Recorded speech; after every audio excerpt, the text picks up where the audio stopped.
नमस्कार दोस्तों, आप देख रहे हैं 4 PM महाराष्ट्र और मैं हूं मयूर परीख। दोस्तों, बीजेपी के नेता नितेश राणे के खिलाफ अब हिजड़े सड़क पर उतर आए हैं।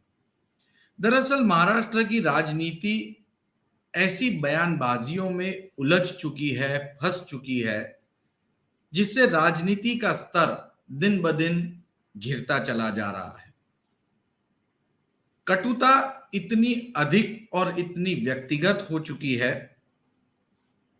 कि एक दूसरे को गाली गलौज के पर्यायी स्वरूप में लोग ऐसे ओछे शब्द कहना शुरू कर रहे हैं जिससे कि आदमी का या फिर एक पूरी की पूरी कम्युनिटी का अपमान हो जाए। हुआ हुआ कुछ ऐसा है दोस्तों कि नितेश राणे ने एक प्रेस कॉन्फ्रेंस की और उस प्रेस कॉन्फ्रेंस में उन्होंने उद्धव ठाकरे को हिजड़ों का नेता कह दिया। बस होना क्या था, हिजड़े नाराज हो गए और सड़क पर उतर आए। आइए हम आपको उसके दृश्य दिखाते हैं।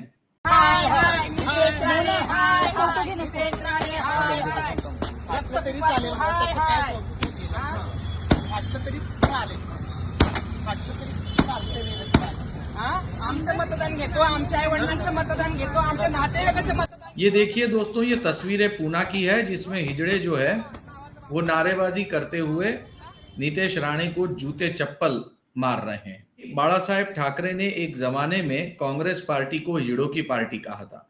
उसका वीडियो भी ट्वीट किया है नितेश राणे ने, और उसी वीडियो का हवाला देते हुए नितेश राणे ने उद्धव ठाकरे को हिजड़ों का सरदार कह दिया। बाला साहेब ठाकरे ने क्या कहा था, आइए वो सुनते हैं।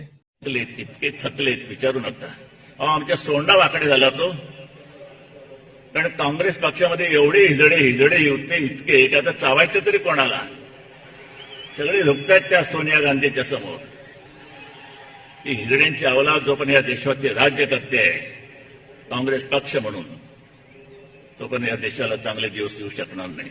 अब जब हंगामा बहुत ज्यादा हो गया तो पूरे मामले पर नितेश राणे को सफाई भी देनी पड़ी। काल माझ्या पत्रकार परिषदेमध्ये आदरणीय हिंदुहृदय सम्राट बाळासाहेब ठाकरेच्या एक वक्तव्याचा आधार घेऊन जिथे त्यांनी म्हटलं आहे की काँग्रेसच्या समोर झुकणारे सगळे हिजडे असतात, त्या वक्तव्याचा आधार घेऊन मी उद्धवजी ठाकरेंना हिजड्यांचा प्रमुख म्हटलं आहे। आता हे राजकीय वक्तव्य करण्याच्या मागचा हाच माझं उद्दिष्ट होता। त्याच्यामध्ये कोणाच्याही भावना दुखावण्याचं माझं उद्दिष्ट नाही, म्हणून पहिलं माझं वक्तव्य समजून घ्यावं आणि मगच त्याचा विरोध करण्याचा विचार करावा। वैसे ये बात नितेश राणे की नहीं है, ये बात हिजड़ों की नहीं है, ये बात है महाराष्ट्र में बिगड़ती हुई बयानबाजियों की। पिछले 24 घंटों के भीतर ही महाराष्ट्र की राजनीति में 3 से 4 शीर्ष नेताओं ने ऐसे बिगड़ैल बयान दिए हैं जो वाकई में शर्मनाक हैं, और कोई भी सुसंस्कृत या पढ़े लिखे देश में लोकतांत्रिक व्यवस्था में उच्च पद आसीन लोग ऐसे शब्दों का उपयोग करें, ये कोई सोच भी नहीं सकता। शुरुआत उद्धव ठाकरे ने की। उन्होंने देवेंद्र फडणवीस को नागपुर का कलंक कहा, जिसके बाद पलटवार करते हुए देवेंद्र फडणवीस ने यह कह दिया कि उद्धव ठाकरे को मनोचिकित्सक की यानी साइकियाट्रिस्ट की जरूरत है। यह कम था कि सुषमा अंधारे टूट पड़ी और उन्होंने कहा यह नागपुर पर कलंक नहीं है तो क्या अश्वगंधा है। जिसके बाद होना क्या था, नितेश राणे और दूसरे नेता जो थे वो मैदान में टूट पड़े और उद्धव ठाकरे के खिलाफ अनाप शनाप बयान देने लगे। वैसे सिर्फ ये उद्धव ठाकरे और बीजेपी की बात नहीं है। मीडिया हाउस के साथ बात करते वक्त भरत गोगवले इन्होंने कहा कि रायगढ़ का पालक मंत्री पद जो है वो मुझे ही मिलना चाहिए, मेरे अलावा और किसी को नहीं मिलना चाहिए। मैं बेहतरीन से बेहतरीन काम कर सकता हूं। औरत में और मर्द में आखिर फर्क भी होता है। वो बात कर रहे थे अदिति तटकरे की, जो श्रीवर्धन से विधायक है। इस पूरे बेल्ट में शिवसेना और एनसीपी के बीच की लड़ाई कोई नई लड़ाई नहीं है। अब शिवसेना का वो तबका भी बीजेपी के साथ हो लिया है सरकार में, और एनसीपी का भी वो तबका बीजेपी के साथ सरकार में आ चुका है।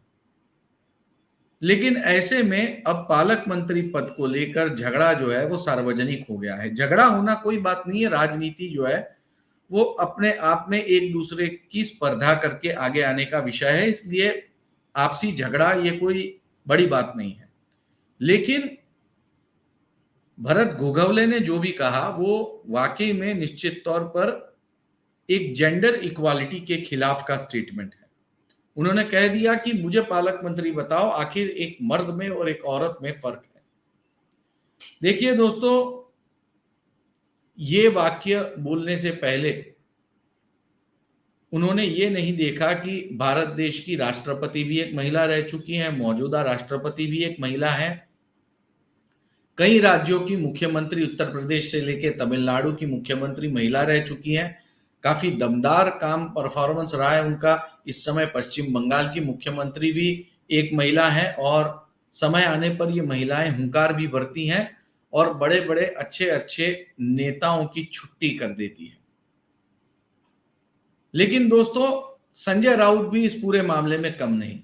रोज सुबह को 9 बजे वो कैमरे के सामने बैठ जाते हैं और अनाप शनाप शब्दों का इस्तेमाल कर अपने विरोधी पार्टी के नेताओं की बखियां उधेड़ देते हैं। बात यह है कि अब जब एक दूसरे के लिए अनुचित शब्दों का प्रयोग हो रहा हो तो आम जनता इन नेताओं को किस हैसियत से देखेगी, वो अपने मन में क्या आंकेगी, ये किस तरह के नेता हैं। नेता का अर्थ ही ये होता है एक ऐसा व्यक्ति जो समाज को रास्ता दिखाए। लेकिन अगर वो नेता ही अगर एक भटका हुआ व्यक्ति हो तो समाज को भला क्या रास्ता दिखा पाएगा।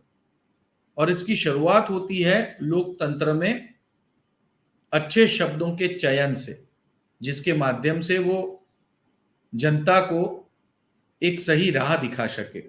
लेकिन यहां हमें बिल्कुल साफ तौर पे देख रहा है कि महाराष्ट्र की राजनीति में नेता जो हैं वो एक दूसरे से आगे रहने की स्पर्धा के चक्कर में न सिर्फ एक दूसरे का अपमान कर रहे हैं बल्कि ऐसे शब्द का इस्तेमाल कर रहे हैं जो कि विभाजनकारी और समाज को नीचा दिखाने की एक होड़ सी मची हुई है। ये कहना भी गलत नहीं होगा।